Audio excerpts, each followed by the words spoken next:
Part 1. A Princess is Born. Hello guys, welcome to Hidden Timelines. Tonight we begin in November of 1479 when the winter wind crosses the stone terraces of the Alcázar of Toledo and candlelight trembles against walls meant to outlast men. Down a vaulted corridor, the cries of a queen echo like drumbeats of a newborn destiny. Isabel of Castile is in labour with her third child. The chamber smells of beeswax and rosemary. Midwives move with drilled precision, linen hot water, a silver bowl, and above them, all the firm, tranquil voice of a monarch who has learned to bear pain as duty. The palace outside is hushed, but in the antechamber Fernando of Aragon wears his restlessness like armour. He is a husband, yes, but also a calculator of futures. A princess will be a treaty, a son an anchor, and either way the fragile project of uniting two crowns needs bodies as much as banners. A sharp cry sudden as a bell, and the chief midwife lifts a reddened, furious infant into the lantern glow. Es una niña su majestad. The queen's face softens, the way steel softens when it remembers it was ore. Joanna, she whispers. The name crosses the threshold into history. What did it mean to be born a daughter here? In most courts it meant embroidery and obedience. In Isabel's it meant grammar and governance. From the beginning this child grows in the warm centre of a reforming kingdom. Toledo's bells mark liturgy. The scribes mark a different faith, the faith that letters can order a nation. While other nurseries hush with lullabies, Juana's fills with Latin declensions and the soft rustle of parchment. By 5 she speaks Castilian with the clean blade of the court and hears Latin as if it were a remembered song. Pedro Martir de Angleria, humanist visitor, turned astonished tutor notes the speed with which she gulps learning like a traveller at a fountain. Beatrice Galindo La Latina, scholar of Aristotle and Seneca, sets a table. Few princesses are ever invited to sit at grammar rhetoric, logic, music, the measured geometry of Euclid, and the wild, unsettling geometry of the human heart. These are not ornaments. In Isabel's theology of queenship, education is a weapon sharpened for service, so the child listens. She learns that rhetoric is the architecture of power, that numbers tell the truth long after courtiers stop speaking, that histories are maps of consequence. She learns the court's choreography, when to lower her eyes, when to lift them, and let a thought travel unescorted into the room. She learns the older lessons too, the ones no tutor names, how a mother's smile can hold a warning, how a father's praise can weigh more than a crown, how the air itself changes when ambassadors enter in shoes that track foreign mud. As the years peel open, Juana's mind burns bright and impatient. She debates in the garden loggia where orange leaves sift down like spent embers. She argues with a confessor about Augustine's restlessness of the soul. She asks a music master whether harmony is a property of heaven or merely of well-tuned instruments. Her duenna, Doña Elvira de Mendoza, sighs demasiado vehemente para una dama de su posición. Too vehement, too certain, too alive. Yet Isabel watches with a complicated tenderness, pride braided with dread. She recognizes in this daughter the iron wire of her own nature, and she knows how empire files such edges down. El fuego que arde en ella, she tells Fernando quietly, habrá de ser gobernado. The fire in her will need governing, a prophecy born of love, a warning born of war. Spain itself is learning to be a single body sinew stitched between Castile and Aragon. Men bring news to the palace steps of Granada subdued, of laws reforged, of a world newly crossed by maps, names out of breath, caravels like metal commas in the parchment of the sea. In such a place children become instruments. A son inherits, a daughter is sent. So when marriage talk comes Burgundy, Austria, the Habsburg labyrinth of lands, it comes not as a surprise but as a tide. The sea does not ask if you wish to be carried. For now the court is still. We see the girl reading by a mullioned window while dusk steals the colour from the courtyard. We see the practice of riddance, how a thought is tested on the tongue and swallowed again because the wrong audience will call intelligence insolence. We see her dancing the pavane steps measured as a legal clause, and we see the heat under the method a body that wants to run. It is tempting to cast her early years as inevitable prologue, as if a line already drawn would only need tracing. But lives do not merely unfold, they are folded, refolded, creased by hands visible and hidden. Juana's hands learn the spindle and the pen, the psalter and the cipher. She memorizes the names of cities she has never seen, Bruges, Ghent, Brussels, as if learning the bones of a future body. She memorizes too the variable weights of words like duty, honour, obedience words that when placed on a scale alongside love will tilt until something breaks. Angleria tells Isabel half proud, half afraid, tiene mente privilegiada. A privileged mind, but privilege in courts is a hinge. It opens doors, yes, and it also opens traps. The tutors praise Juana's zeal, the chaplains praise her piety, the seamstresses praise how she inhabits a gown like a promise. And yet when she speaks too quickly, men exchange glances as if a dog had learned Latin astonishment laced with irritation. The kingdom wants symbols, the girl is stubbornly person. Fernando assesses with colder eyes. Another daughter, another chance to braid Spain to the north. He reads Europe as a chessboard and daughters as a set of gleaming rooks limited in motion, but deadly if positioned well. He does not dislike his children, he deploys them. To his credit, he does not flatter himself about the morality of it. To his defenders, this is statecraft. To his detractors, appetite. Meanwhile, the ordinary scaffolding of a life goes up. Brothers and sisters, Isabel fine-boned and dutiful, the longed-for Juan, a son around which rooms revolve, Maria Catherine names that will one day be read like annotations in a chronicle of treaties. Meals, feast days, the stable's dry sweetness, the chapel's wax-sour air. And books, always books. Ovid's lines humming beneath church Latin like an irreverent counterpoint, Plutarch's lives walking slow and heavy across her imagination. In the margins of a devotional, a novice hand copies a sentence twice, then once more as if the act could make it true, a more sub lege love under law. What is law to a child? At first only the steady tick of rules sit straight speak. Plain, pray, longer. Later it will be the scaffold around which others climb to higher ground. For now, it is also a solace. In a world of rumour, and rumour's knives, numbers do not betray. A theorem keeps its promise. The music scale obeys. There are small scenes no chronicle will save. A sparrow stunned against stone cupped until it trembles back to life. A winter sickness, and the way cold seizes a chest, and the way a mother's hand cool and certain smooths back hair from a fevered brow. A dress that pricks at the shoulder seam all day until a needle's discreet mercy. A laugh that comes out wrong and must be disguised as a cough. If you want to understand the shape of a later tragedy, you must learn the grain of its earliest wood. And there is the temper.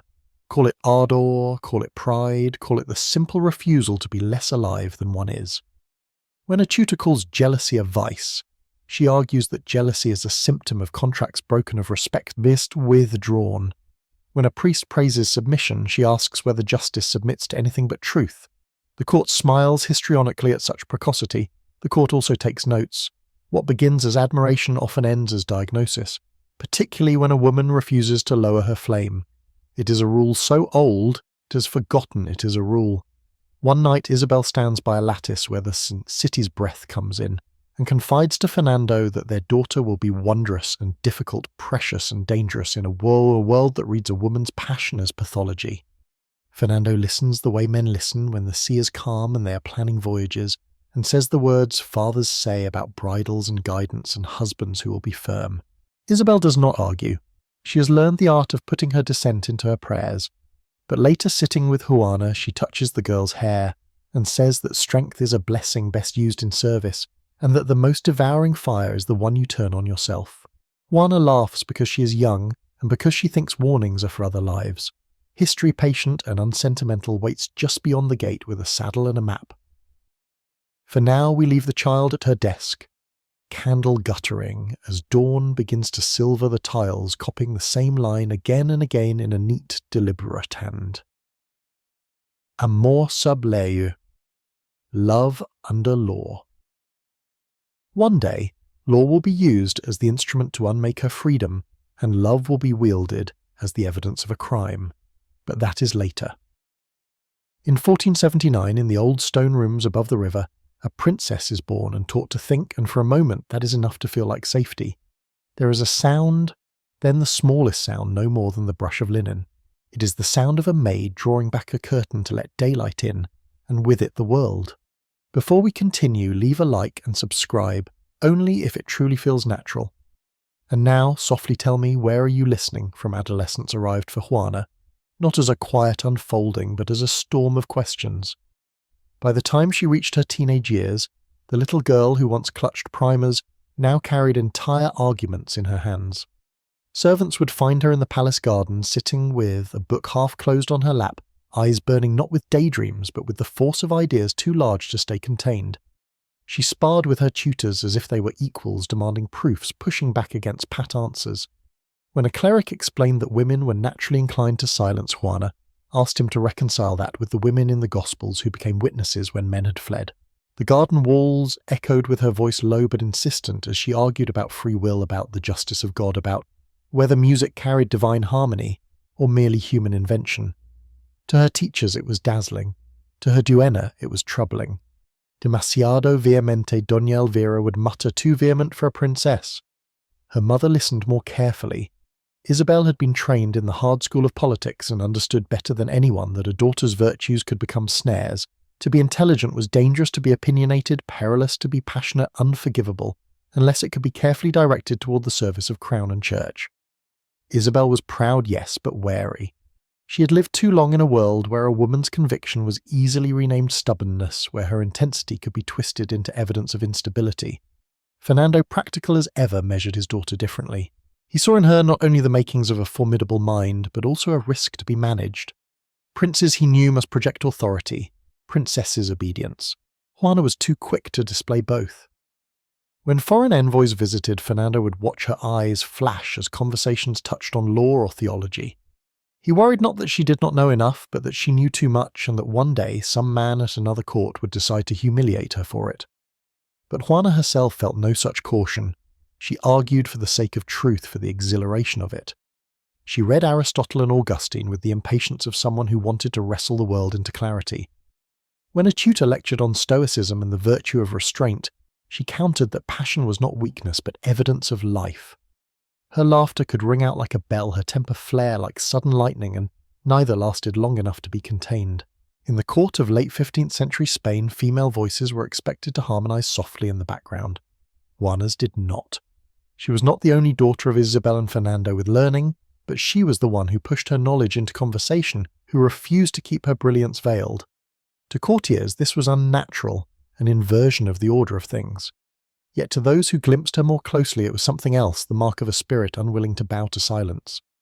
At times Isabel would sit with Fernando late at night, the candle burning low, and speak of Juana with a mixture of admiration and unease. El fuego que arde en ella, she whispered, once será su fuerza y también su perdición. The fire in her might sustain her, but it might also consume her. There was precedent for such fear. In European courts, history was littered with women whose intensity had been recast as hysteria, whose convictions were labelled madness when they refused to yield. Juana could not know this yet. She only knew the thrill of discovery, the certainty that her mind was equal to the challenges set before her. But the very qualities that made her extraordinary in her youth would in time be used to argue that she was unfit to rule.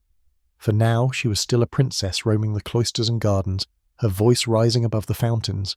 She was still a daughter who sometimes argued too boldly at supper, making her siblings laugh nervously and her father frown. She was still a young woman who believed ideas mattered more than appearances, and she was, though she did not yet know it, walking a narrow path where every step would be judged, every spark of passion recorded as omen. The fire within Juana glowed brightly in those years. It gave her confidence, sharpness, a sense of self that many royal daughters were denied. But fire does not remain still. It spreads, it devours, it reshapes what it touches. And already her parents sensed the blaze that made Juana brilliant might one day make her dangerous. In 1496, the wheels of dynastic politics turned, and Juana was caught in their spokes. At 16, she was promised to Philip of Habsburg, Duke of Burgundy, Archduke of Austria, heir to a patchwork of lands stretching from the Lower Countries to the Alps. To her parents, the Catholic monarchs, this was more than a marriage. It was a fortress of blood and contract, a way to bind Spain's fragile union to the rising Habsburg power. The decision was delivered to Juana less as a proposal than as a decree. Daughters of royal houses did not marry for love. They were the currency of treaties. Still for Juana, the moment was monumental. She had been educated to understand the world as interwoven with divine will and political necessity. Now she would live it. Preparations consumed months. Tailors cut gowns heavy with brocade and threaded with Castilian gold. Priests rehearsed blessings. Diplomats drafted the fine print of treaties in which Juana's body was a clause. On a cool autumn morning she embarked from the port of Laredo, the spray of the Cantabrian Sea striking the wooden hull as the flotilla pushed north. The journey was brutal. Gales howled across the Bay of Biscay, tossing the ships like dice in God's hand. Chroniclers describe sailors on their knees, muttering Ave Marias between the crash of waves. Juana, raised on discipline, endured with a steel that surprised even her retinue. Seasickness racked many of her companions, but she clung to the railings and refused to retreat below deck. A queen must face storms, as she would armies, she is said to have remarked, whether bravado or conviction, and none could be certain. After weeks at sea, battered and salt-stained, the ships limped into the harbours of Flanders. The land that greeted Juana was unlike Castile flat horizons, skies the colour of pewter windmills turning like giant sentinels. Towns bustled with merchants speaking a dozen tongues, coins clinking, fabrics flashing with colour. It was the heart of Burgundy Europe's richest marketplace where commerce outshone austerity. Then came the first great pageant of her new life. Brussels prepared for her arrival with a splendour that stunned the Spaniards. Streets were hung with tapestries as bright as stained glass. The smell of spices and perfumes clouded the air. Trumpets blared from balconies. Torches lit the night as if day had been summoned back. The Burgundian court had built its reputation on magnificence, and it intended to impress the daughter of Spain. For Juana, the contrast was staggering. She had grown up in the severe Castilian court where Isabel demanded piety, modesty, and restraint. Here women glittered in jewels, without apology men laughed loudly over wine, and banquets stretched until dawn. Where Spain's palaces echoed with prayers, Burgundy's halls pulsed with music and laughter. Observers studied her closely, trying to decipher the princess who arrived from the south. She wore a gown of crimson brocade threaded with gold that caught the fire of countless candles. Her veil softened the sharp lines of her features, a fusion of her father's Aragonese fire and her mother's Castilian gravity. Chroniclers note that she held herself erect, her expression calm, though her eyes revealed the effort of containing nerves. To some she seemed regal and serene, to others too serious, too Spanish. The symbolism was not lost on anyone. This union was more than marriage. It was geography rewritten. With Juana, Spain reached north into Europe's richest territories. With Philip, the Habsburgs touched the Mediterranean world. Together they embodied a fusion that would transform Europe into a chessboard dominated by one dynasty. But beneath the pomp, Juana felt the dissonance.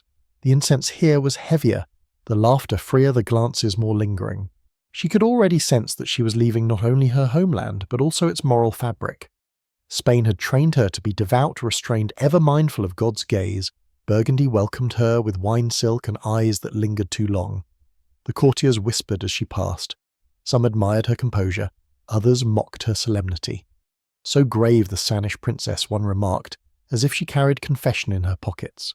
Yet another observed her keen intelligence, noting that she replied to greetings not only in Castilian, but in practised French, and even a few words of Latin that startled her hosts into silence.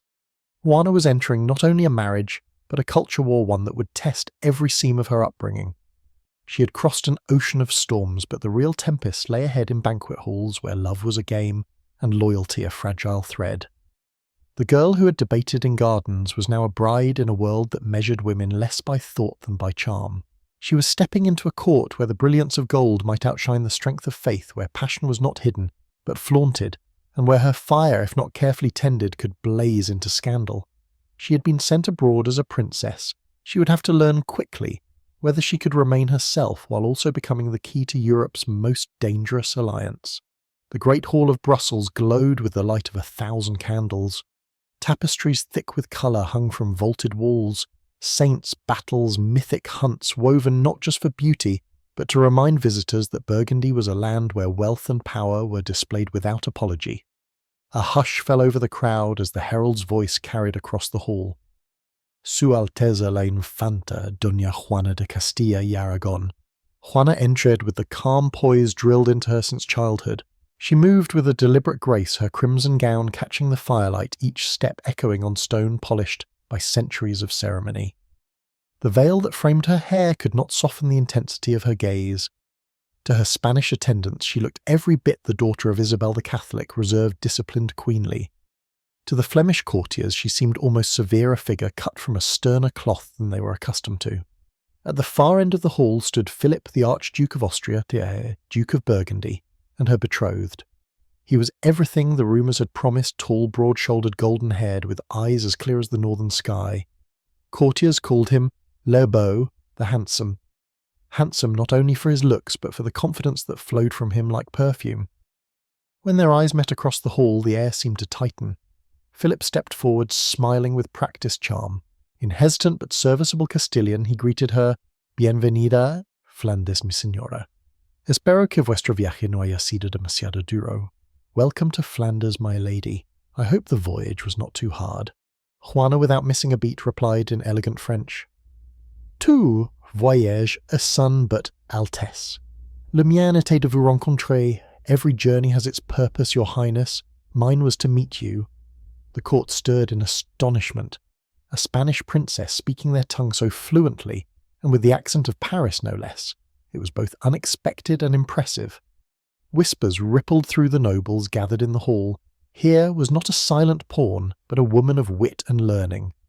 Yet first impressions also carried shadows. Flemish courtiers accustomed to the gaiety of their duchesses found her gravity unusual. She did not flirt, did not giggle behind her veil, did not flutter her eyes like many brides they had seen. Instead, she held herself with a dignity that could feel like distance. To some this was admirable, to others unnerving. The symbolism of this moment was not lost. With their meeting, Spain and Austria were binding themselves into a web of dynastic power that would stretch across Europe. The Trastamara's of Iberia and the Habsburgs of the north were joining hands, a fusion of bloodlines that promised to dominate Christendom. Few could have imagined that the same fusion would one day unravel into a curse, illness, instability, jaws so pronounced that kings struggled to speak. But on this night such thoughts belonged to the shadows. 2 days later the cathedral of St. Michael and St. Gudula resounded with solemn vows. Bells tolled, incense thickened the air, and the Archbishop of Cambrai pronounced their union. Ambassadors from across Europe filled the pews watching as 2 dynasties sealed their alliance. The marriage was not merely a private sacrament, but a geopolitical event. From Lisbon to Vienna, from Rome to London, diplomats sent word a new axis of power had been forged. Outside, the celebrations spilled into the streets. Feast dances and processions lasted for days. Philip dazzled the crowds with his easy laughter and princely generosity. Juana, though more restrained, captivated in her own way. She bore herself with a quiet, unflinching presence that hinted at strength beneath the silk. The Burgundian people, already enamoured of Philip, looked curiously at their new princess. Some admired her elegance, others muttered that she seemed too austere, too Spanish. But even the sceptics admitted she had something undeniable, a presence that lingered after she passed like the echo of a hymn. In private, Juana studied her new husband with a calculating gaze. He was handsome, yes, and his charm seemed inexhaustible, but there was also a lightness in him, a love of pleasure, of drink, of admiration that contrasted sharply with the disciplined world of Castile. Where she was taught to see power as duty, Philip seemed to see it as privilege. Where her mother prized respect, Philip basked in affection. And yet there was a spark. That very night, in their private chambers, the cold logic of treaties melted into something unexpected. Passion flared between them, sudden and consuming. It shocked even them, as if the alliance of 2 dynasties had been sealed not only with ink and blessing, but with fire. The courtiers toasted to the union, oblivious to the fact that this marriage was planting seeds not just of empire, but of tragedy. 2 bloodlines already marked by narrow circles of kinship were now entwined more tightly than ever.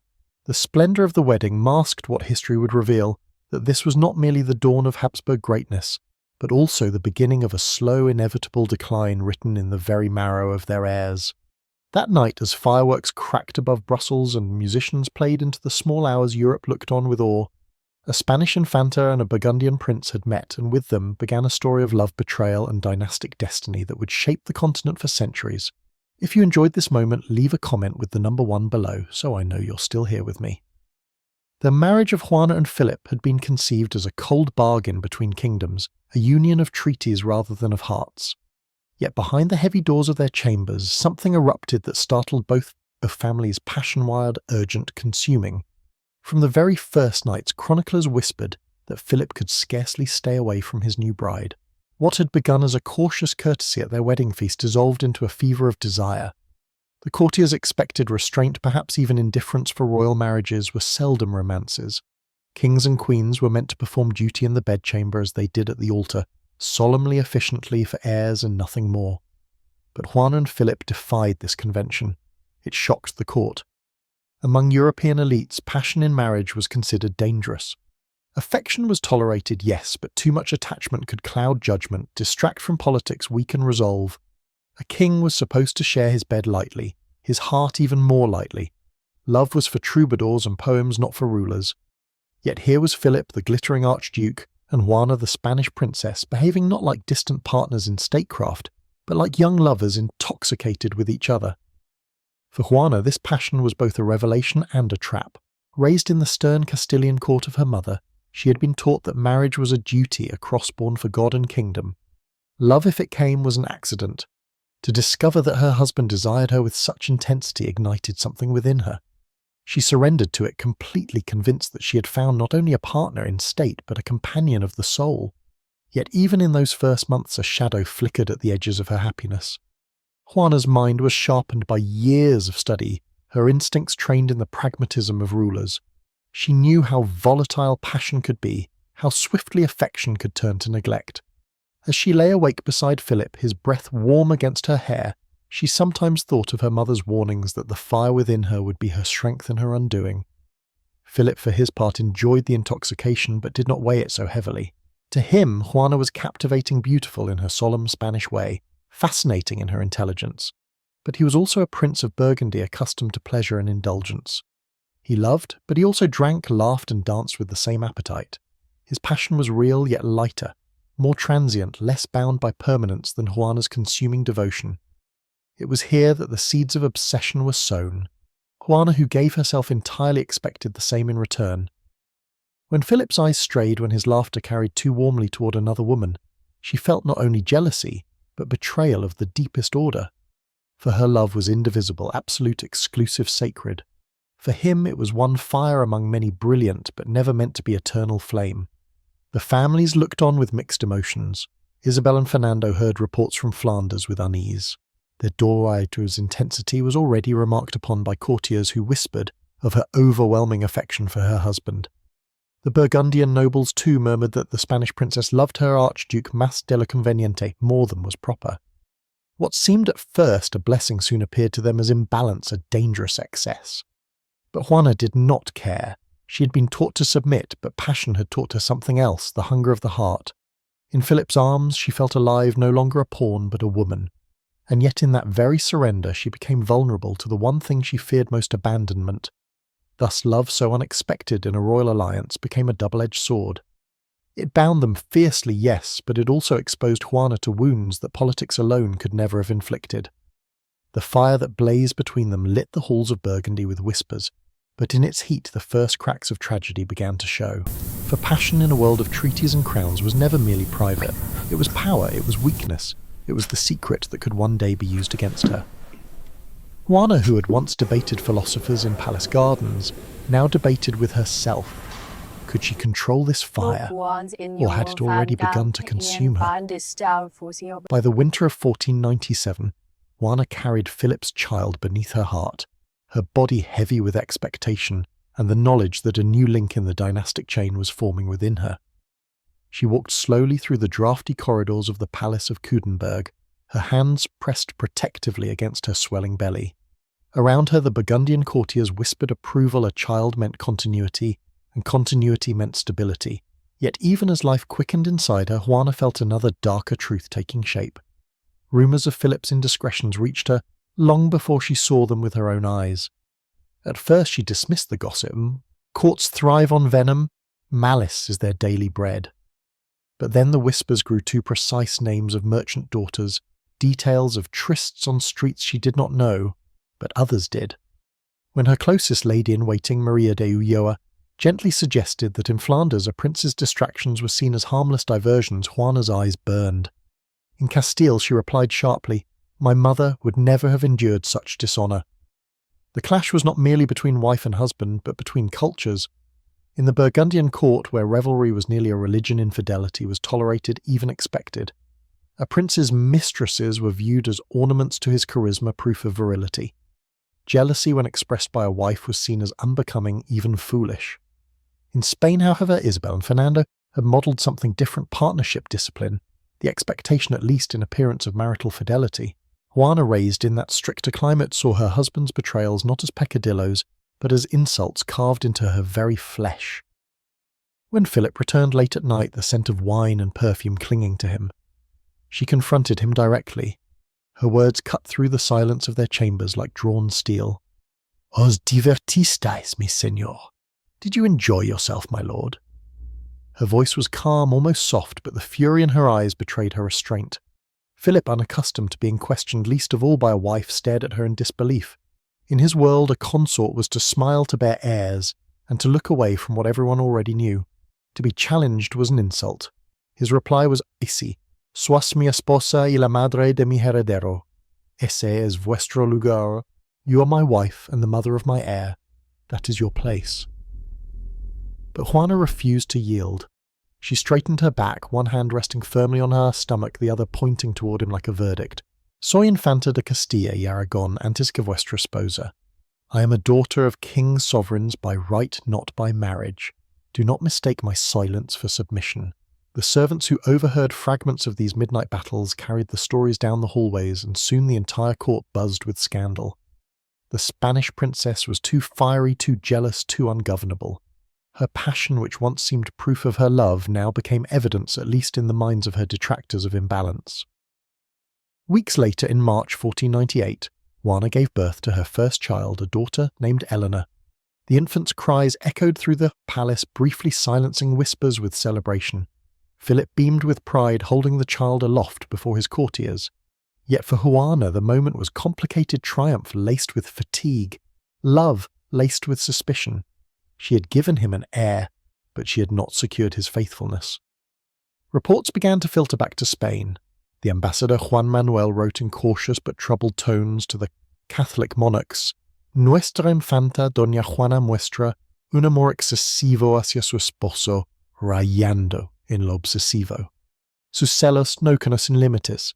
When he departs, she falls into melancholy. When he returns, her joy is unmeasured improper for the dignity of a queen." Isabel read these words with a tightening in her chest. She recognized the pattern. Her own mother, Queen Isabel of Portugal, had lived her last years in a fog of melancholy, retreating from the world. Could her daughter Juana have inherited that same affliction? Fernando tried to dismiss the concern, but Isabel's intuition weighed heavier. Back in Flanders, the court interpreted Juana's anguish through the lens of prejudice. Her fury became a spectacle. "The Spanish blood runs too hot," nobles muttered, tainted with Moorish fire. They do not know moderation. What Juana saw as a rightful defence of her honour, others labelled as madness. What she felt as betrayal, they dismissed as a woman's weakness. Thus the first cracks appeared in her reputation. She was not yet the mad queen of legend, but the foundation was being laid. In her devotion and her jealousy, observers began to sketch the outlines of instability. And in those candlelit quarrels where love and anger tangled beyond disentanglement, Juana's vulnerability was laid bare for a court all too eager to use it against her. The seeds of obsession had sprouted, watered by betrayal. And though a daughter now lay in her arms, Juana sensed dimly that the true battle for her marriage and her sanity had only just begun. The tide of history often shifts not with wars, but with funerals. Between 1497 and 1500, the carefully constructed succession of the Catholic monarchs unravelled with merciless speed, and every strand of that unravelling pulled Juana closer to a destiny she had never sought. In 1497, the long-cherished hope of Spain, their only son, Prince Juan, fell ill in Salamanca. At 19, he had been groomed since birth as the golden heir, a young man whose education, marriages, and very health were treated as the foundation of Spain's future. But fevers raged through his body, and within days he was gone. Bells tolled across Castile and Aragon, and the sound carried like a shudder through Europe. In cities from Naples to London, whispers grew Spain's great project of unification now stood on precarious ground. Juan had been the bridge between the crowns, the proof that the union of Isabel and Fernando bore a single heir. Without him, that bridge cracked. Diplomats scrambled to reassess alliances. Was Spain now vulnerable? Would rival claimants rise for Juana? Far away in Flanders, the news landed like a thunderclap. She read her mother's trembling letter over and over, tears smudging the ink. El Señor nos ha puesto a prueba llevándose a nuestro amado Juan Isabel wrote, God has tested us by taking our beloved Juan. The words carried not only grief but a new weight. Isabel Juana's elder sister was now heir presumptive. But fate was not finished. In 1498, that elder sister married to the King of Portugal, died giving birth to a son Miguel. For one brief moment, the infant prince united three crowns, Castile, Aragon and Portugal. He was hailed as the hope of Iberia, a child destined to preside over a kingdom that stretched from Lisbon to Granada. Court poets wrote verses celebrating him. Ambassadors sent glowing reports. But less than 2 years later, Miguel too was dead. His small coffin carried through the streets of Coimbra as bells tolled once more. The Catholic monarchs were left bereft. The dynastic plan that had seemed secure was now in tatters. And suddenly, eyes across Europe turned toward Juana, the daughter married off to Burgundy, once considered a secondary branch of the family, now improbably the heir to Spain. In Brussels, the atmosphere shifted. Philip, who had treated his marriage as a pleasant but secondary alliance, now understood that his wife was more than a Spanish princess. She was the future Queen of Castile and Aragon.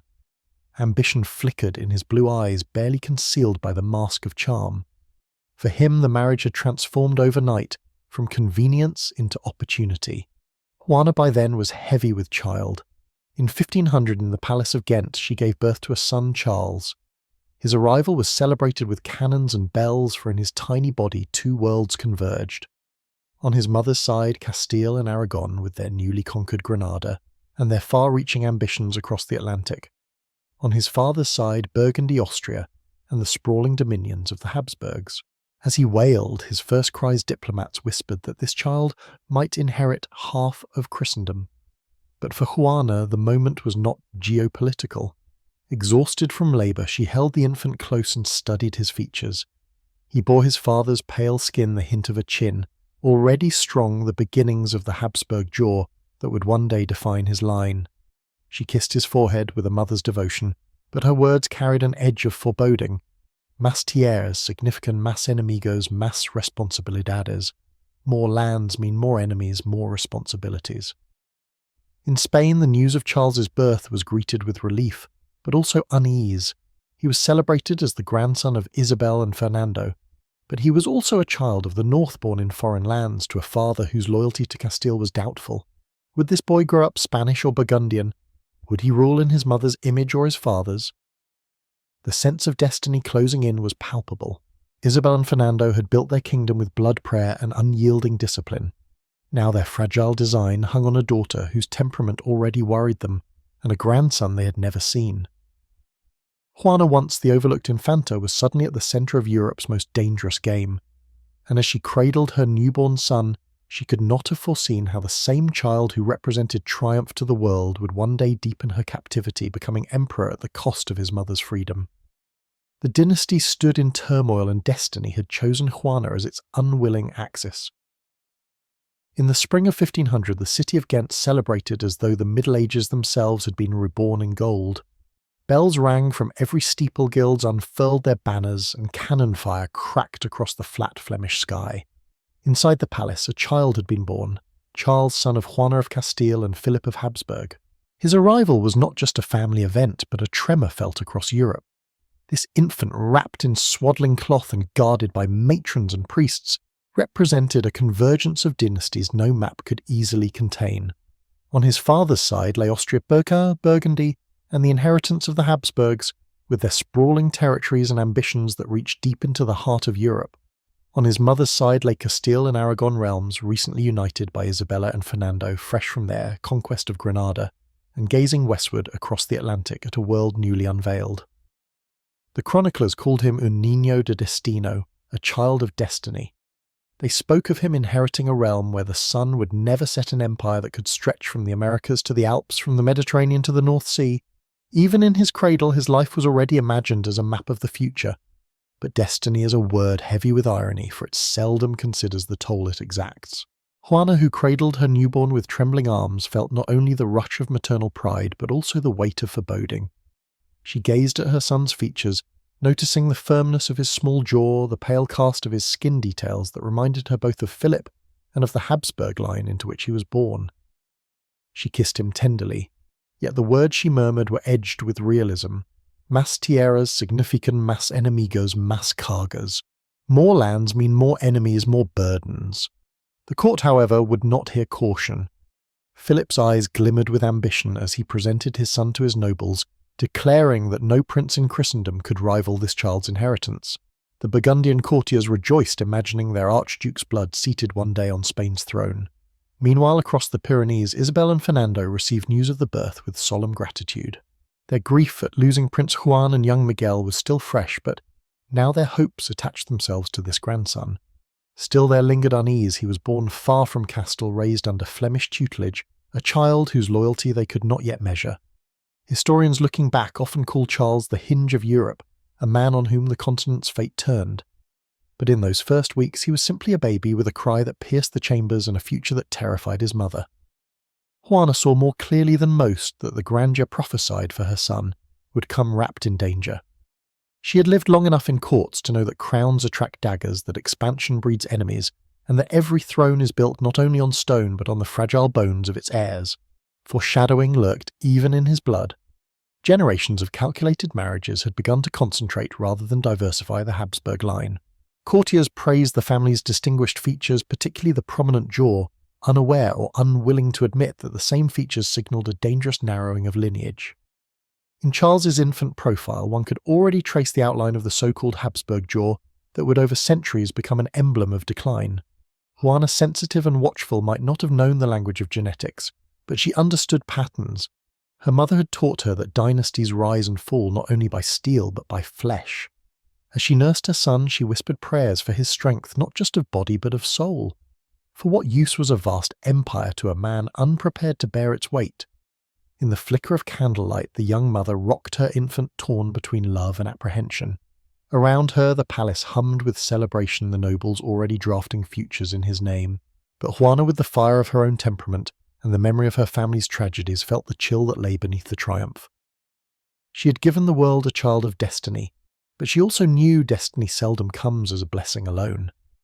In 1502, Juana and Philip crossed the mountains into Castile, summoned by the Catholic monarchs to be formally recognised as heirs to the crowns of Spain. The journey south was a triumphal progress. Town after town spilled into the streets to glimpse the Infanta returned from foreign lands. But beneath the cheers and the music there was tension, for Spain was now forced to imagine a future without Prince Juan or young Miguel. The torch of succession had passed to Juana, and with her came Philip. Philip, a man whose Flemish manners and easy indulgence seemed ill-suited to the grave dignity of Castile. The solemn ceremony took place in Toledo. Within the cathedral, lit by shafts of sunlight through stained glass, the air was thick with incense and expectation. Nobles, clergy, and officials gathered in full regalia. Juana, crowned with a circlet of gold, stood beside Philip before the Cortes, swearing to uphold the laws of Castile and Aragon. Her voice carried steady through the vaults, clear, resonant, touched with the same authority that once rang from her mother's lips. Yet Isabel of Castile, seated in state nearby, watched her daughter with a gaze as sharp as tempered steel. The queen was proud, how could she not be? Here was Juana, educated as she herself had decreed, bearing herself with dignity before the assembled kingdom. And yet Isabel's heart was restless. She noticed the intensity in Juana's eyes, a brightness too close to fever. She noticed too the way Philip's hand lingered on her arm, not with tenderness but with possessive assurance. That evening, when ceremony gave way to private chambers, mother and daughter spoke alone for the first time in years. Candles flickered against the stone walls of the Alcázar, and the sound of distant bells folded into silence. Isabel, weary from decades of rule yet unyielding in clarity, reached for Juana's hands. "Tu peso es inmenso ahora, hija mía," she said softly. "The weight upon you is immense. To govern is not privilege, it is sacrifice. Every hour, every thought must bend toward the crown." Juana, flushed from the day's acclaim, answered, with the confidence of youth, "He sido educada para ello, madre." "I have been prepared for this as you prepared me. I will not fail." But Isabel pressed harder. "I hear troubling reports from Flanders. Your jealousy, your quarrels with Philip. Governance requires clarity of mind, restraint of passion. The people will forgive many things in a queen, but not the chaos of the heart." Juana's face tightened, her eyes flashing with the same fire that once unnerved her tutors. "¿Quién os habla de calumnias? Who dares to bring such slander to you? I defend my honour as any queen would. I do not accept what other women endure in silence. That is not weakness, it is strength."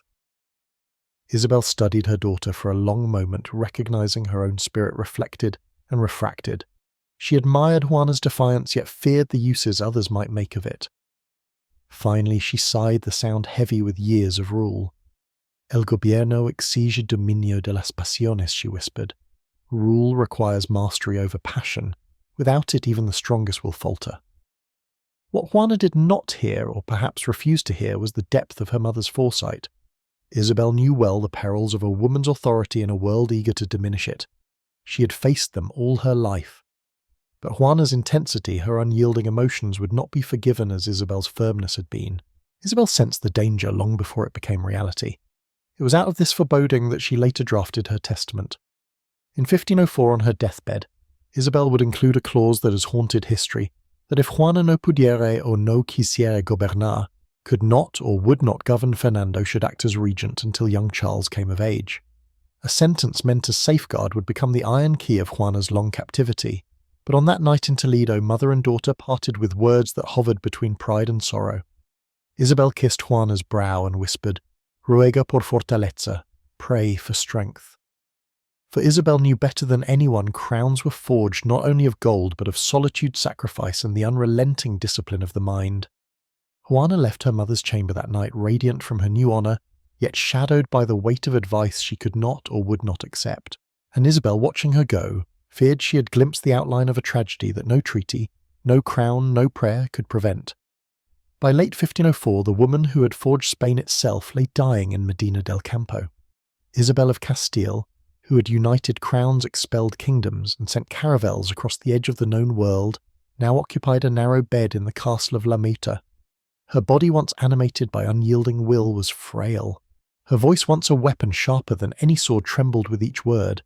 Around her stood priest secretaries and Fernando of Aragon, all bearing witness to the passing of a monarch who had reshaped history. The chamber was heavy with candle smoke and whispers of prayer. Isabel summoned her secretary and dictated her final testament. The words, though spoken in a weakened voice, carried the same clarity that had defined her reign. "Nombro como mi legítima sucesora en los reinos de Castilla, León y Granada a mi hija Doña Juana. I name as my rightful successor in the kingdoms of Castile, León, and Granada my daughter Doña Juana." But then came the clause that would shape the fate of her daughter forever. "En caso de que esta no pudiere o no quisiere gobernar, que mi esposo don Fernando actúe como regente hasta que mi nieto Carlos alcance la mayoría de edad. If she cannot or will not govern my husband, Fernando shall act as regent until my grandson Charles comes of age." The phrasing "no pudiere" or "no quisiere" was a dagger wrapped in velvet. Isabel had received troubling reports from Flanders about Juana's jealousy, her melancholy, her confrontations with Philip. Whether Isabel intended this clause as protection for the realm, or as a mother's reluctant acknowledgement of her daughter's volatility, the effect was the same. It provided a legal pretext that would be invoked again and again to sideline Juana from power. On November 26, 1504, Isabel the Catholic died at the age of 53. The news spread through Castile like a shockwave. Bells tolled from cathedral towers, churches filled with mourners, processions wound through narrow streets draped in black. Chroniclers describe peasants weeping openly, for Isabel had not only ruled, but also embodied the unity of their land. With her death, Spain itself seemed unmoored. The funeral was conducted with solemn grandeur. Her coffin, draped in the royal banners, was borne toward Granada, where she wished to rest beside Fernando, in the chapel of the Catholic monarchs. Crowds lined the roads, silent as the cortege passed. Some whispered that with her went the soul of Spain. Others, more cynical, noted that power was now up for the taking. Fernando acted swiftly. Though grief-stricken in appearance, he manoeuvred like the seasoned statesman he was. He ensured that Juana's succession was proclaimed without delay. Proclamations spread through Castile, naming her Juana by the grace of God, Queen of Castile, León, and Granada. Yet he also positioned himself carefully. As regent, should Juana prove unfit or simply absent, Fernando would still hold the reins of power. In Flanders, the news reached Juana like a thunderclap. She wept for her mother, the towering figure who had been both guide and judge. The weight of her loss pressed on her chest even as another weight heavier still fell upon her shoulders. She was now Queen of Castile. At 25, she inherited one of Europe's greatest kingdoms, yet at a moment when grief left her most vulnerable. Philip beside her scarcely disguised his excitement. To him, Isabel's death was opportunity. Juana's crown would also be his. But for Juana, the crown was a shroud, her mother's voice still echoing in her ears. Gobernar exige dominio de las pasiones. To rule requires mastery of passion. Spain itself held its breath. Would the new queen rise in her mother's image or falter under the burdens already whispered of in foreign courts? None could know. What was certain was that a kingdom built on unity now faced uncertainty, and at its centre stood a young woman overwhelmed by loss, proclaimed sovereign, yet already shadowed by doubts planted in the very words of her mother's final testament. The Queen of Castile was Juana, but in that title both triumph and tragedy had already begun to entwine. In January of 1506, Juana and Philip set sail for Spain, summoned at last to claim the throne that Isabel's death had left in her daughter's name.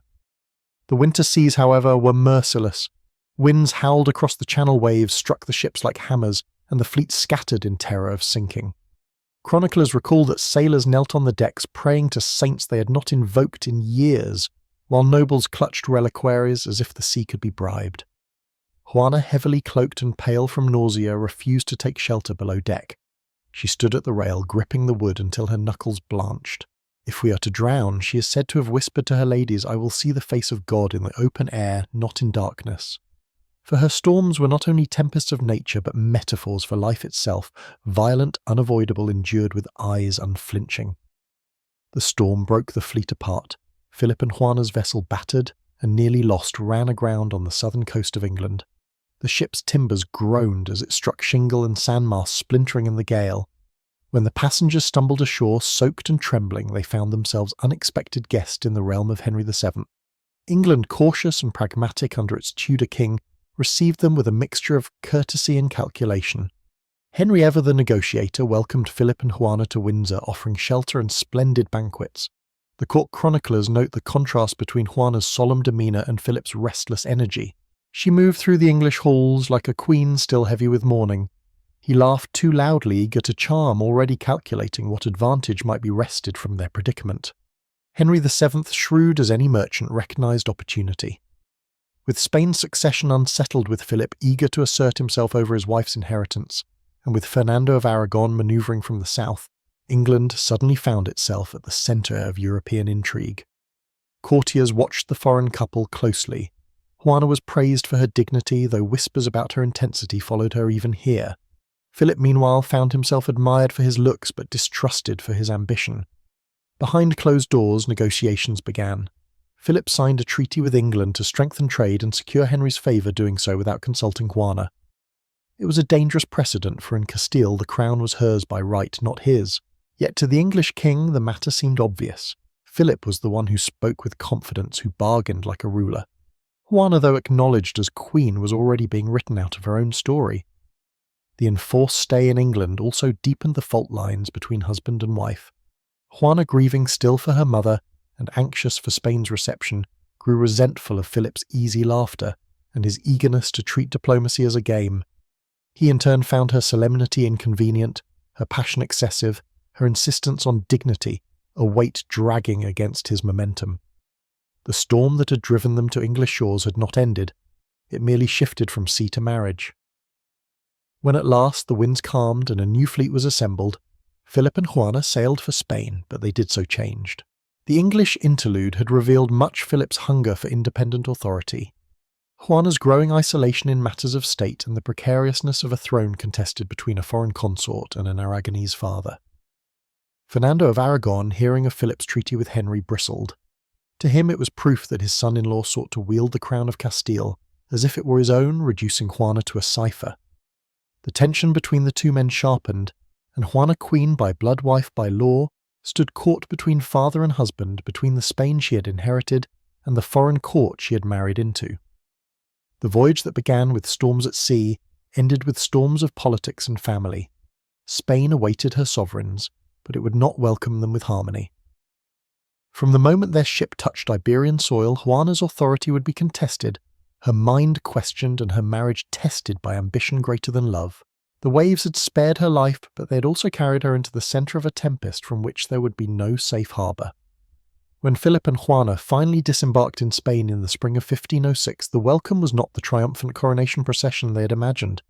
The cities rang with bells and processions honoured their arrival. Yes, but beneath the pageantry simmered unease. Castile had lost its great queen, and in her place now stood her daughter Juana, shadowed by whispers of instability, and her foreign husband, whose eagerness for power was written in every gesture. From the first, Philip moved to assert himself as the true ruler of Castile. He smiled at the crowd's distributed largesse, and made himself visible as the charming Archduke. Yet behind the smiles he summoned nobles to his side, promising titles and rewards in exchange for loyalty. He courted those long discontent with Fernando's Aragonese authority, persuading them that a young Burgundian king would be easier to influence than the seasoned Catholic monarch. Juana, meanwhile, found herself increasingly pushed to the margins. Whenever she attempted to speak in council, Philip cut across her, with the smooth authority of a man who assumed command belonged naturally to him. When documents arrived for her signature, they were intercepted or revised until her role was reduced to formality. To resist was to invite accusations of hysteria. To remain silent was to surrender her birthright. It was then that Philip made his boldest move. He gathered the Cortes in Valladolid and presented a case few had dared speak openly that his wife Queen Juana was incapable of governing. He cited her melancholy, her excessive attachments, her lack of judgment. These words, sharpened by rumour and amplified by courtiers eager to please him, found traction. Already nobles had whispered about her jealous rages in Flanders, her melancholy withdrawals when Philip strayed. Now those stories were given legal weight. Por amor a ella y a Castilla, Philip declared, debo asumir las riendas del gobierno. For love of her and of Castile, I must assume the reins of government. The phrase cloaked ambition in the guise of duty, but no one doubted the intent. He meant to rule not as consort, but as king in his own right. Castile divided. Some nobles, tired of Fernando's iron hand, rallied to Philip, seduced by promises of favour. Others remained loyal to the Aragonese king, who, though widowed and weakened, still represented experience and stability. Yet Fernando himself saw the writing on the wall.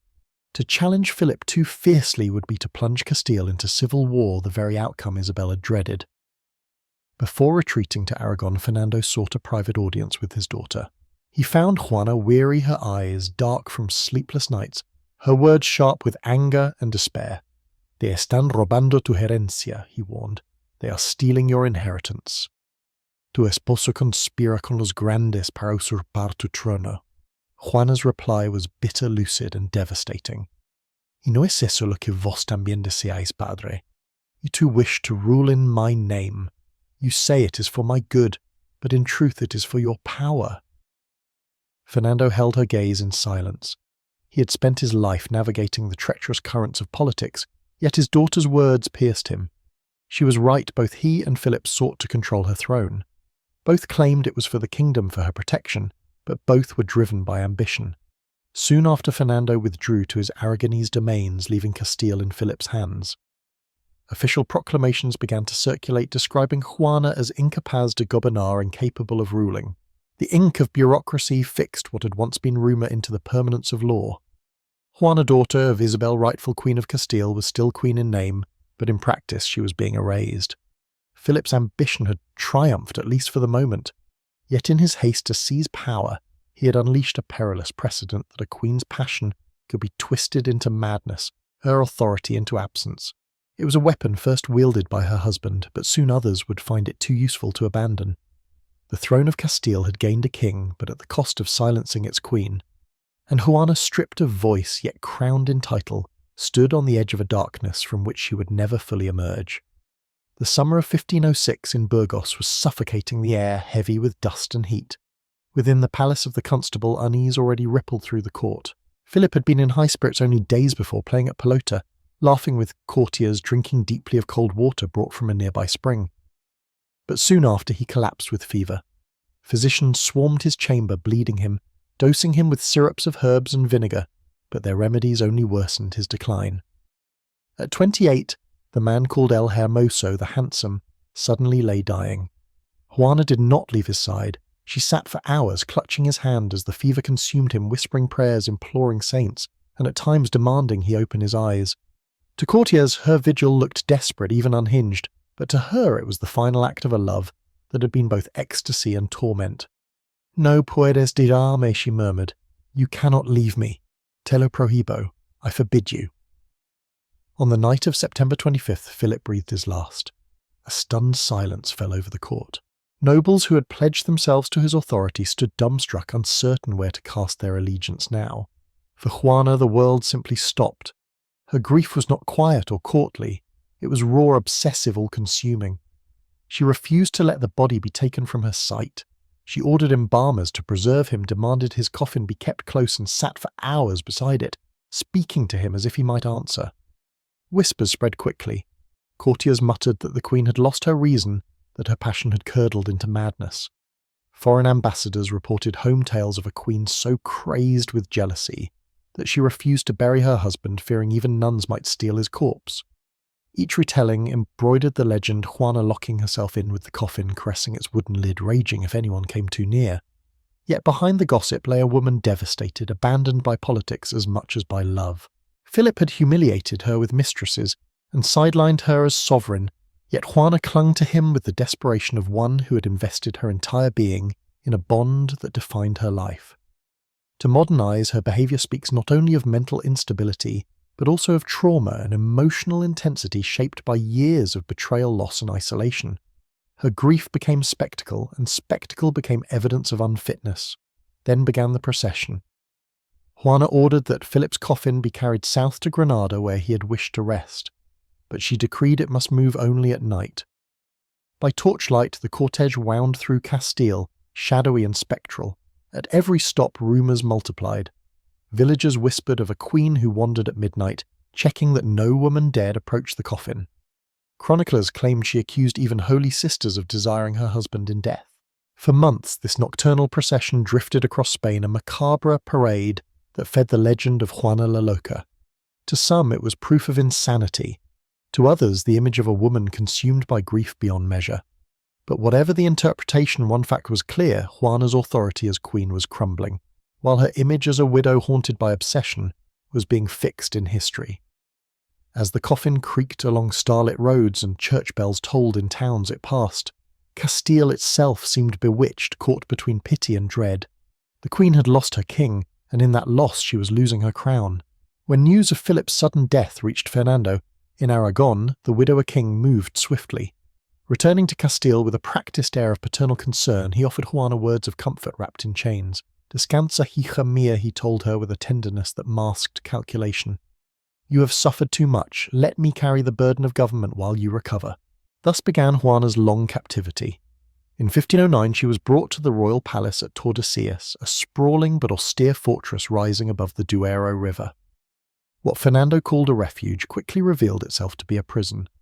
Guards patrolled the gates, her household was reduced to loyal functionaries of the crown, and every visitor was screened. Juana was no longer free to rule or even to roam. Her beloved Philip's coffin was placed in the convent of Santa Clara, a short walk from her apartments. This arrangement presented, as piety ensured that her visits to the tomb, her murmured prayers, her midnight vigils could be recorded and retold as evidence of her derangement. The coffin itself became a prop in the theatre of her madness. At Tordesillas, Juana lived under the constant eye of the Marquis of Denia, Fernando's trusted servant. Reports flowed regularly to the king: "Hoy la reina ha roto sus vestidos." Today the queen tore her clothes. "Ha rechazado comer." She has refused to eat. "Ha exigido ver embajadores y revisar decretos." She demands to receive ambassadors and read decrees. Each act of protest, each cry for recognition was catalogued not as a sovereign's right, but as a symptom of disorder. Her letters were intercepted, her words twisted. When she declared "Estoy cuerda y reclamo mi reino," I am sane, and I claim my kingdom. The phrase was sent to Fernando as proof of delusion. It was a trap with no exit. Silence confirmed passivity, resistance confirmed insanity. Meanwhile, Europe looked on with fascination and unease. Ambassadors in Spain wrote home that the Queen of Castile was detained for her own safety, her father ruling in her stead. Some pitied her, others accepted the convenient fiction. None challenged Fernando's consolidation of power. A woman's passion had become a political alibi. Juana's apartments were cold in winter and stifling in summer. Thick stone walls kept out both the weather and the world. She spent long hours by narrow windows overlooking the river, staring at the current that flowed endlessly past while her own life remained frozen. To her attendants she spoke often of freedom. "They have stolen my voice," she said. "Even my silence is used against me." Fernando had achieved what Philip could not. Juana Queen, by right of blood and law, was reduced to a ghost of sovereignty. Officially she remained the monarch. Practically she was a prisoner, an inconvenient truth hidden away in a fortress by the Duero, while men ruled in her name. Thus the young queen, who had once stood radiant in Toledo, swearing to uphold her mother's legacy, now paced the corridors of Tordesillas, her crown intact but her freedom extinguished. And in the silence of her confinement a legend grew: Joanna la Loca, the Mad Queen, a legend born not only of grief and obsession, but of the ruthless politics that found her passion easier to cage than to trust. While Juana walked the stone corridors of Tordesillas, her children grew far away beyond her sight and her arms. Most of all, her son Carlos, the boy who would one day be emperor, was raised in the cold courts of Flanders. There, under the stern guardianship of his Aunt Margaret of Austria and the watchful authority of his grandfather Maximilian, he became less the son of Joanna of Castile than the heir of the House of Habsburg. The Flemish court shaped him. Spanish gravity and Castilian piety were replaced by Burgundian ceremony, by Germanic discipline, by the rhythms of a culture where jousts, councils and hunts taught young princes how to rule. Margaret, seasoned by her own political trials, schooled the boy in statecraft. Maximilian, ever conscious of dynastic destiny, whispered to him that he was born not merely to inherit kingdoms, but to gather empires. Yet in this education there was absence glaring unspoken, unhealed.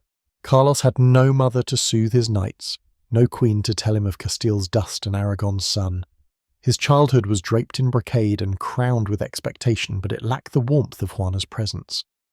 In Spain she traced the outlines of his name in her prayers.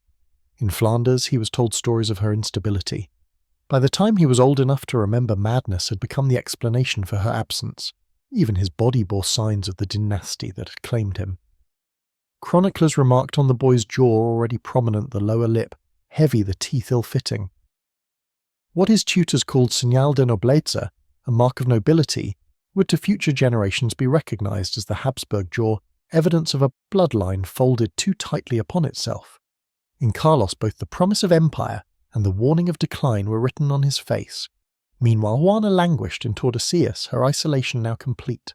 She asked often for news of her children, for letters, for tokens of affection. Replies came filtered through her jailers, carefully selected to maintain her compliance. There well she was told nothing more, denied the role of mother as she had been denied that of Queen Juana's world, shrank to prayers, memories, and the coffin of a husband whose death still defined her. Europe, however, looked not to her, but to Carlos.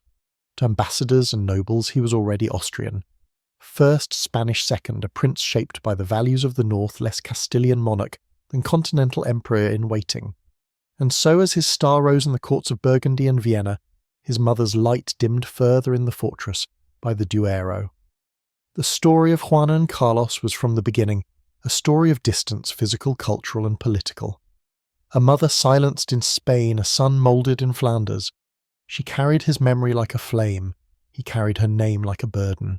Between them lay not just miles of land and sea, but the widening gulf of a dynasty that had chosen empire over family power over love. In that gulf Juana's isolation deepened, and Carlos's destiny hardened into stone. In January of 1516, Ferdinand of Aragon, the last living Catholic monarch, died in Madrigalejo. With his passing, the crowns of Castile and Aragon, long balanced between husband and wife, then father and daughter, fell into the uncertain hands of a boy still across the sea. For the briefest moment, Juana was again queen in her own right, undisputed in law if not in practice. Yet even in Fernando's final testament her authority was undermined. He reaffirmed her title, yes, but declared that her son Carlos would govern as administrator until she proved able or willing to rule. Once more her legitimacy was wrapped in conditions. The regency passed temporarily to Cardinal Cisneros stern and uncompromising, who held the realm in fragile equilibrium while waiting for the heir to cross the waters. Spain, weary from years of factional intrigue, looked anxiously toward Flanders. Would the young prince-grandson of Isabel and Maximilian prove a Castilian king, or merely another foreigner? In the autumn of 1517 the answer arrived. Carlos, 17 years old, disembarked at Villaviciosa and entered a land he had never seen but was told he must possess. Pale, reserved, speaking only halting Castilian, he did not resemble the kings his new subjects remembered. Where Fernando had been shrewd and tireless, Carlos was solemn, cautious, his lip already heavy with the Habsburg mark. Yet he carried with him the weight of dynasties and the promise of empire. Almost immediately he was pressed with a question that could not be postponed: what to do about his mother. For in Tordesillas still lived Queen Juana, sovereign in name, prisoner in practice. To the comuneros, the restless cities of Castile, she was a rightful ruler unjustly confined. To courtiers she was the necessary fiction that allowed others to govern. To Carlos she was both mother and obstacle. The meeting was arranged in the autumn chill. Carlos and his sister Leonor entered the sombre palace at Tordesillas, its walls heavy with damp and silence. In a chamber with narrow windows overlooking the Duero, Juana awaited. She was 38 now, her beauty tempered by years of confinement, her eyes dark with memory, but still sharp. When Carlos entered, she studied him long and intently. He bowed and addressed her with formal reverence, Madre. She searched his features, the jaw of Maximilian, the eyes of Philip, the trace of Trastamara in the brow. Finally, she said almost to herself, "Te pareces a tu abuelo. You resemble your grandfather. Tiene su mandíbula. You have his jaw." The words unsettled Carlos, who had been taught to expect incoherence. Instead, he found clarity bitterness. Yes, but clarity. She spoke of her imprisonment, of the injustice of being seasons, of the irony that all spoke of her kingdoms while she herself was caged within them. "Todos hablan de mis reinos," she said with a bitter smile, "mientras me tienen prisionera. All speak of my realms while they keep me prisoner." Carlos listened in uneasy silence. His tutors had taught him she was insane, her mind broken by grief and passion. Yet here was a woman who knew exactly where she stood and why. Her lucidity was more dangerous than any madness, for if she were sane, then his own authority granted on the premise of her incapacity rested on a lie. After the audience, Carlos withdrew. To his advisers he spoke carefully. "La reina parece tener momentos de lucidez." The queen seems to have moments of lucidity, pero son pasajeros. The Marquis of Denaya assured him it was so, and Carlos accepted the fiction because to reject it was to unseat himself. In that moment the course was fixed.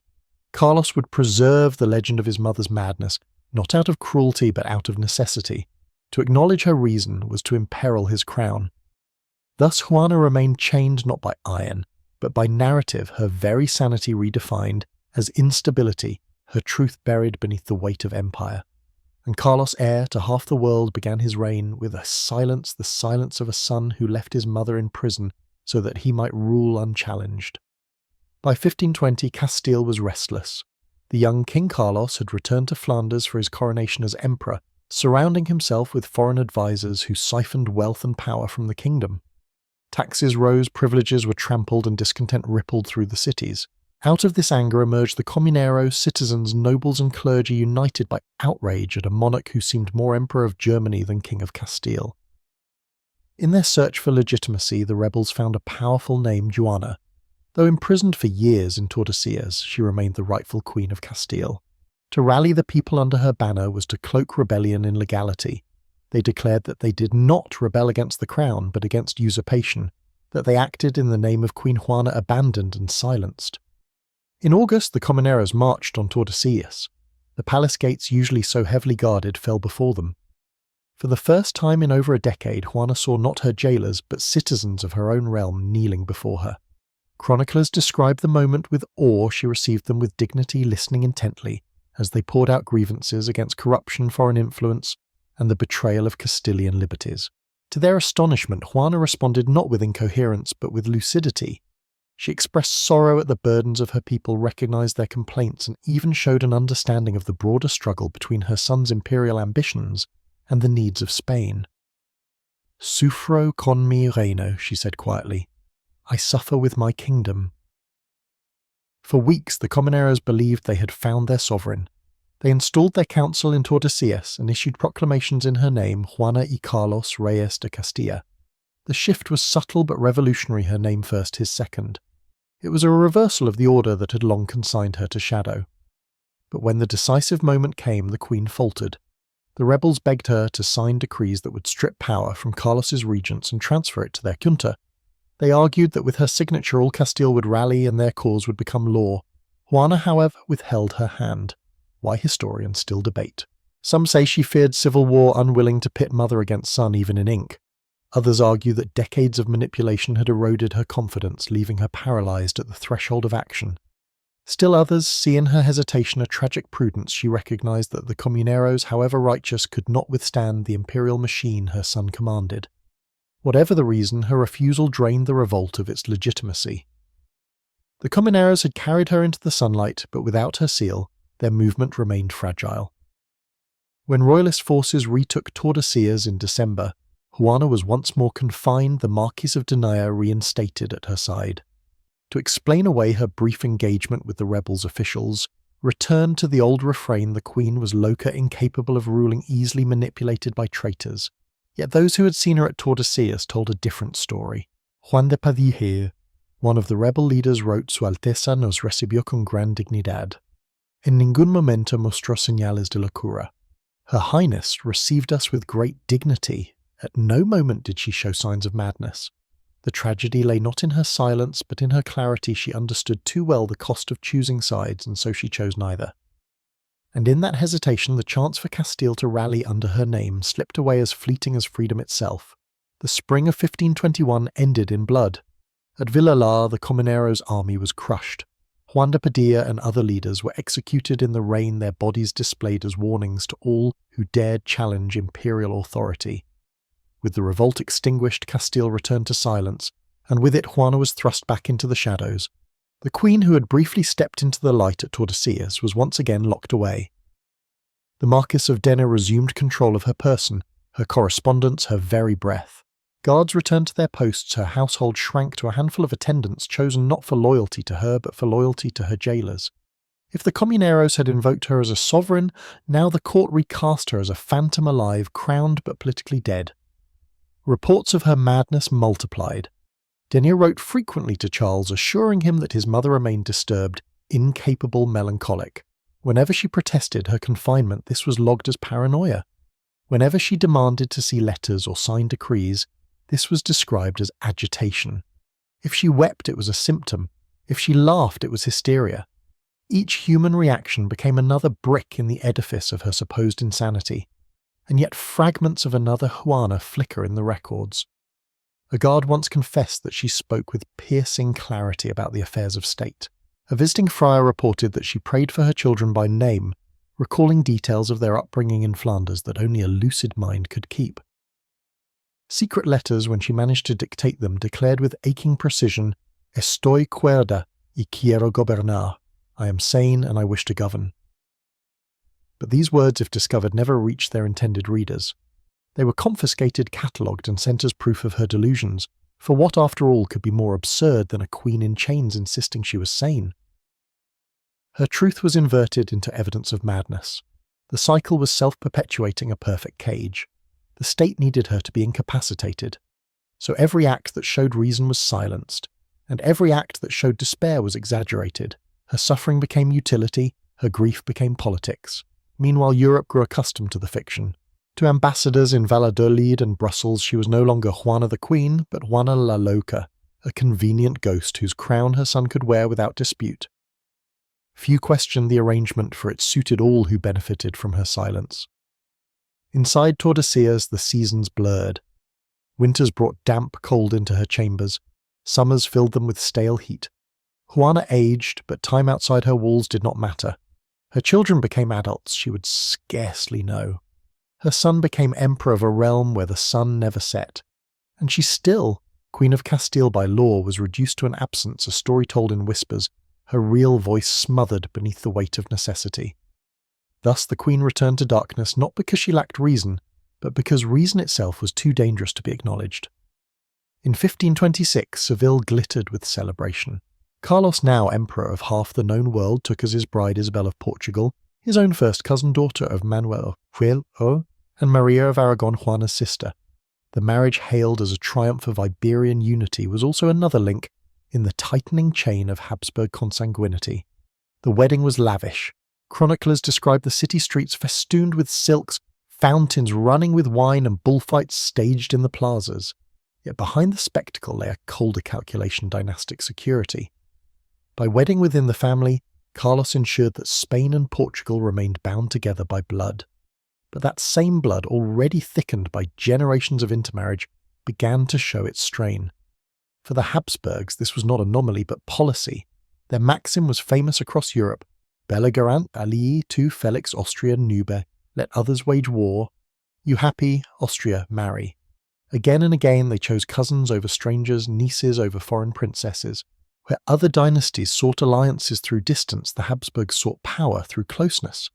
Marriage became not only a treaty, but a mirror generation reflecting generation until the glass began to crack. In the children of Carlos and Isabel, observers already noticed traits that carried whispers of destiny: the heavy jaw, the protruding lip, the narrow palate. Traits admired as signs of nobility were in truth the silent heralds of genetic narrowing. Later centuries would see these features grotesquely magnified, but the seed was here in this marriage, hailed as glorious. And through it all, Juana remained invisible. She still lived confined in Tordesillas, her world reduced to prayers and shadows.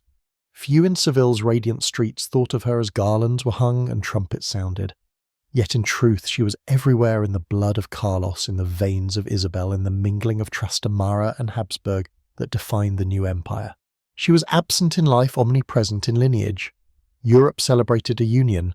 Juana endured solitude. The empire expanded outward, yet its genetic inheritance folded inward.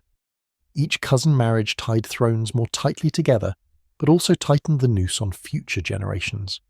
The queen in chains, forgotten by her people, became the silent matriarch of a dynasty, whose glory and decay would both bear her name. The decades slipped past, and Juana remained where she had been placed behind the walls of Tordesillas, her crown intact in parchment and ceremony, her life reduced to corridors, chapels, and guarded chambers. By the 1530s, she was no longer the fiery princess who had debated Aristotle in palace gardens, nor the young queen who had defied Philip with her jealous rage. She was an aging woman whose days blurred into liturgical hours, whose night prayers echoed against stone, whose solitude was so long that even silence became a companion. Her son Carlos, now Emperor of the Holy Roman Empire and master of realms where the sun itself seemed to follow him, visited her rarely. When he did, the meetings were brief and supervised. Chroniclers note that Juana received him with dignity, though her words were carefully reported by the Marquis of Denier and his heirs. One ambassador wrote that she spoke with extraordinary lucidity, asking about his campaigns in Italy, about the weight of the crown, about the burdens of empire. Yet in official records these moments were diluted, softened or omitted, for the fiction of madness was too useful to discard. It was with her grandchildren that her spirit showed most tenderly. Felipe later. Philip II was brought to Tordesillas as a boy, and Juana, frail but alert, studied his face with almost painful intensity. "Se parece a su abuelo," she murmured. "He resembles his grandfather." She traced in him both the Habsburg jaw and the Trastamara eyes, as though the sum of dynasties was written on the child before her. Her attendants whispered that she smiled more in those moments than in years, as if the blood of her line was the last tether. Keeping her from complete erasure, she endured with habits that blurred faith and survival. She walked the same cloisters each morning, counting prayers on worn beads until her fingers ached. She wrote fragments of reflections, some smuggled out, others confiscated. In them she spoke not of madness, but of philosophy, of the nature of captivity, of the soul's resilience, of how truth can be silenced by power. "Han construido una prisión de piedra y otra de palabra," she once dictated. "They have built me a prison of stone and another of words," and yet she persisted. Seasons came and went. Kings rose and fell beyond her walls. Europe spoke of empires and battles of Luther and the reformation of new worlds across the ocean. But in Tordesillas time seemed to stop up. The queen's body aged. Her hair silvered, her steps slowed, but her presence lingered, stubborn, unyielding, even in defeat. To the outside world she was a figure of pity or scandal, a madwoman in a fortress. To those who glimpsed her in rare unguarded moments, she was something else, a woman who had survived betrayal, loss, and erasure, clinging fiercely to scraps of dignity. Her tragedy was not in madness alone, but in being remembered only as Loca, when in truth she was also lucid, reflective, and quietly defiant. By the 1550s, Juana was an old queen in shadow alive, yet already half ghost. erased from the chronicles of governance yet inscribed forever in the bloodstream of her descendants. Forgotten by most of her subjects, yet destined to haunt Spain's history with a question that would never fully fade. Was she truly insane or merely inconvenient? In April of 1505, after almost half a century within the walls of Tordesillas, Joanna of Castile exhaled her final breath. She was 75 years old. Her attendants reported that her last hours were marked not by frenzy as legend would later claim, but by quiet prayer. Francisco de Borja, once duke, and now a Jesuit, administered the sacraments, describing her as a woman at peace with God, if not with the world that had bound her. Her body, frail from confinement yet stubborn in endurance, was placed in a coffin and borne south. At last the long-dead wish was fulfilled. She was laid to rest beside Felipe el Hermoso in Granada, the man whose death had marked the beginning of her tragedy. Husband and wife lovers and tormentors lay reunited beneath the marble of the Capilla Real. A union born of politics, inflamed by passion and shattered by betrayal, was sealed in stone, but Juana's legacy did not end at her tomb. In her veins and through her children flowed the mingled blood of Trastamara and Habsburg. That inheritance shaped Europe for centuries. Her son Carlos V, emperor of a realm where the sun never set. Her grandson Felipe the builder of the Escorial and hammer of heretics. And generation upon generation of Habsburgs who repeated the same dynastic creed: marry within, preserve the blood, protect the crown. Yet what they preserved was not strength but fragility. Cousins wed cousins, uncles wed nieces, and the line folded in upon itself like a map collapsing at its creases. The proud Habsburg jaw grew heavier, the bloodlines thinner, until the dynasty carried within it not only the weight of empire but the seeds of its undoing. The culmination of this descent appeared in 1700 with the death of Carlos II, the last Habsburg king of Spain. His body was a living testimony to centuries of obsession with purity of blood, a grotesquely protruding jaw that prevented him from chewing a frail frame racked by seizures and disease sterility that made heirs impossible, and a mind clouded by confusion. Physicians who examined his corpse spoke of a heart the size of a walnut and a brain filled with water. Geneticists today estimate that his coefficient of inbreeding was higher than if his parents had been siblings. Thus the dynasty that had stretched across continents collapsed in the body of a man too broken to rule. From Juana's union with Philip had sprung both the empire's grandeur and its decay. In her captivity lay the seed of her descendants' power. In her blood lay the flaw that ended it. What then is the lesson of Juana's fate, that dynasties built on control of women, of marriages, of blood itself, eventually consume their own humanity? That crowns secured at the cost of compassion become cages, and that the silence forced upon a queen can echo for centuries, shaping not only her memory but the destiny of nations. Juana la Loca. The Mad Queen remains for many a figure of pity, but beneath the legend lies a sharper truth. She was not only a prisoner of her mind, but of her dynasty's relentless hunger for permanence. In trying to bind the future, the Habsburgs chained themselves to ruin. Her story ending in shadows at Tordesillas, and culminating in the tragic figure of Carlos II, stands as both warning and elegy. Power without compassion corrodes, blood without renewal weakens, and memory, when it dares to look past the fictions of politics, restores dignity to those whom history tried to erase. The lessons of Juana and the Habsburgs. What history teaches us about power, family, and humanity? The life of Joanna of Castile is remembered in whispers. Juana la Loca, the mad queen who wandered with her husband's coffin, who lived nearly 50 years locked away in Tordesillas. Yet when we look closer, what we find is not only the story of one woman, but the anatomy of power control and the consequences of choices that echo for generations. Her tragedy was shaped not simply by personal grief, but by the cold machinery of dynastic politics. A daughter raised to rule was silenced because her passion and intensity frightened men who preferred obedience to authenticity. A wife whose devotion was exploited became the victim of political convenience. A queen who still signed documents as sovereign was rebranded mad so that others might wield her authority in her stead. From her fate we learn that silencing voices for the sake of expedience comes at terrible cost. Juana's words, lucid, insistent pleading, were twisted into proof of her unfitness. How often in our own lives do we see people dismissed because their emotions make others uncomfortable, or because their truth threatens the established order? Her story reminds us that authenticity, though dangerous to those in power, is a form of courage. The Habsburg dynasty, meanwhile, illustrates the peril of confusing preservation with stagnation. Obsessed with keeping their crowns within the family, generation after generation chose marriages that narrowed their bloodline. What seemed in the short term a brilliant strategy to unify empires became over time a slow march toward fragility and collapse. The grotesque decline of Carlos the 1800 was not an accident. It was the logical conclusion of centuries of fear-driven choices. The lesson for us is clear: when we cling too tightly to control, whether over our families, our careers, or our legacies, we risk suffocating the very life we mean to protect. Renewal requires openness. Resilience requires diversity. Survival requires humility. Without these, strength turns into weakness, just as an empire that once stretched across the world crumbled from within. Juana's endurance itself offers another teaching. Though imprisoned, though denied her voice, she endured for nearly 50 years. In rare moments of lucidity, recorded by those who dared to listen, she spoke with clarity about injustice and faith. Her survival was not triumph in the conventional sense. She never regained her throne, but it was a form of resistance. She outlived those who caged her, and her bloodline, for better and for worse, shaped Europe for centuries. History, then, is not only about kings' crowns and treaties, it is about the human costs beneath them.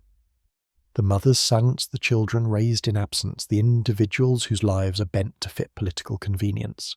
Juana's life warns us of what happens when compassion is sacrificed to ambition, when control is valued more than care, when power becomes its own justification. In the end, her story is not only Spain's tragedy, but a universal one, a reminder that without humanity the greatest empires collapse, and without dignity, even the brightest crowns tarnish into chains. Thank you, subscribe now, and don't miss what's to come.